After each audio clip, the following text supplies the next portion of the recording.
Reka! So, this is Sheena Chenidas and for today's vlog, samahan niyo ako gumawa ng pomegranate salad.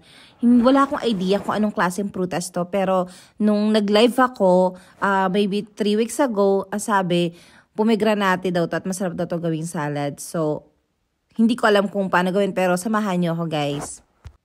So, unang-una, magkakat ako ng apple.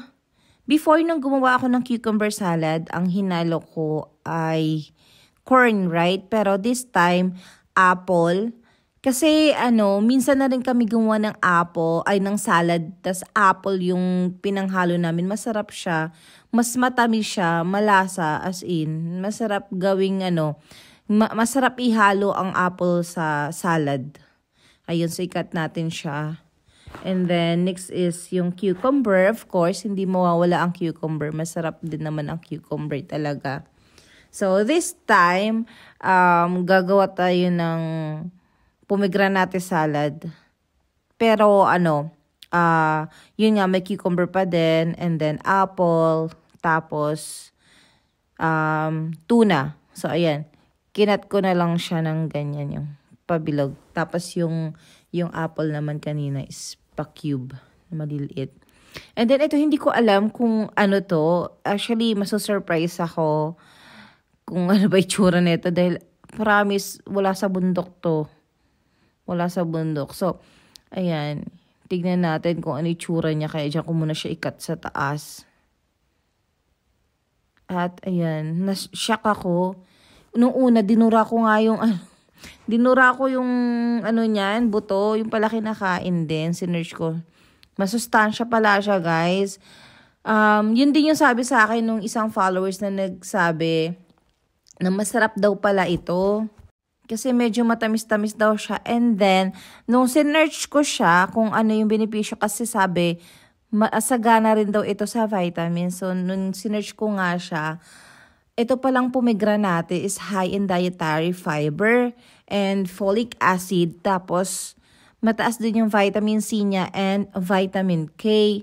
So, maganda siya. Maganda siya pang diet. At the same time, kasi nga, rich in fiber siya. At, ayan, ganyan pala siya. Para siyang ano ba yun? Atis na pabilog-bilog. Tapos, yun nga lang, hindi ako marunong magbalat. So, ang messy ko, like, tingnan niyo yung damit ko, nagkaroon ng stain. Kasi, wala akong idea paano ba gawin yan. Like, pero masarap siya, ha? Masarap siya. Ayan, ginamitan ko siya ng kutsara and then napagod ako kaya kinamay ko na lang kasi tumatalsik siya. Ayan o.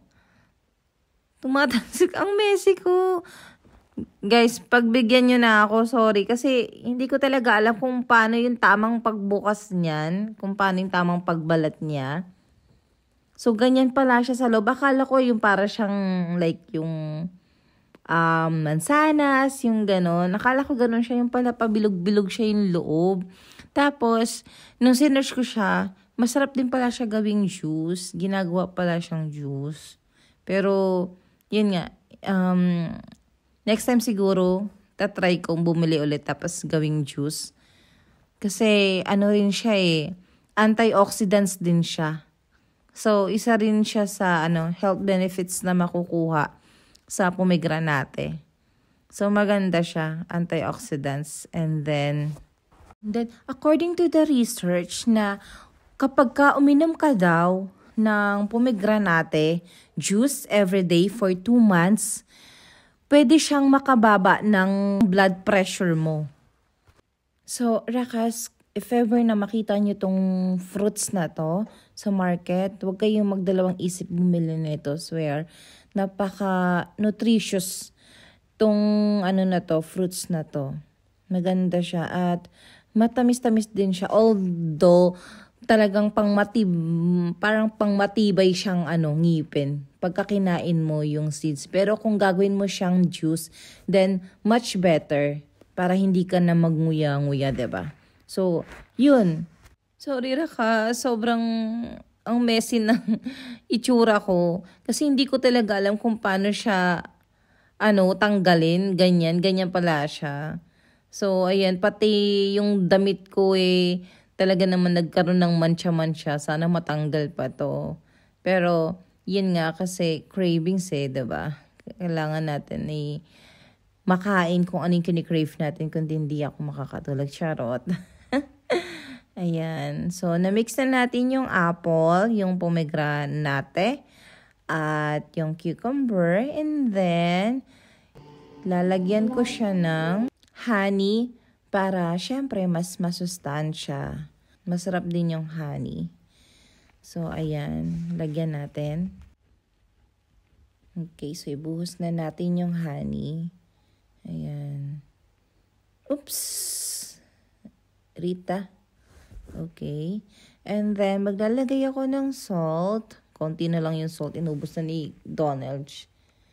Pero, meron pa kami guys. Hindi lang ako nag-refill. Tinamad na ako. Ayan. So, iodized salt. And then, lalagyan ko rin siya ng Himalayan salt na may chili. Kasi gusto ko nga ng maanghang. So, ayan, ilagay natin siya para medyo spicy. Hindi rin naman kakain yung mga bata. Kami lang din naman ni Daddy Eljan. So, that's okay. And then, lalagyan natin siya ng salate or salad dressing. Itaktak na natin yan. Ihalo-halo na natin yan. Good luck. Hindi ko alam kung ano magiging lasa. Basta, yun na yun. At mayonnaise. Lagyan natin ng mayonnaise. Okay. So, yan. Hindi ko alam kung ano. Pero excited ako.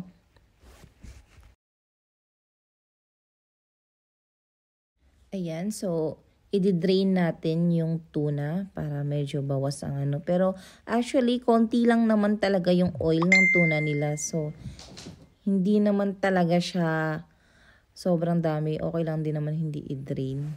But anyway, gusto ko lang siyang i-drain ngayon. So, syempre, Pinoy na Pinoy tayo, kaya kailangan simot. At ito na, ready na ang tuna natin. Pwede na natin i-mix at i-mekos-mekos yarn. Ganon. So, yan. Ihalo-halo na natin. At mukha namang masarap. Ayan. So, magkakahalo na yung matamis, maalat, at hindi naman siya maasim. Ewan ko. Pero, ano yung pomegranate, para siyang matamis na, hindi ko alam kung pait ba. Or, maasim. Parang ganun. Pero, caribals naman. Tamis pa rin naman yung nangingibabaw. Let's try this. Ayan. So, syempre, tikim time. Taste na natin. Good luck. In fairness, promise, masarap. Walang halong kemerot. Diba? Well, ako naman kasi mahilig ako sa salad.